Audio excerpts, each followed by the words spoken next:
Nováčik súťaže Slavia SVŽT Bratislava hrá na vzdialenejšej strane. Začal svoje stretnutie s Textilnou Liberec až príliš nervózne. Hráčky kazili rozohrávku a útoky končili zväčša na sformovaných blokoch hostí.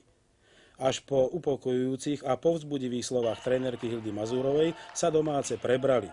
Dokázali zvrátiť nepriaznivý stav z 10-14 na víťazstvo 16-14. Druhý set bol zrkadlovým odrazom toho prvého, z víťazstva sa však tešila Textilana. Strata tohto setu musela vysokoškoláčky mrzieť. Liberčanky v zápäti tretí set síce prehrali, začali sa však častejšie presadzovať.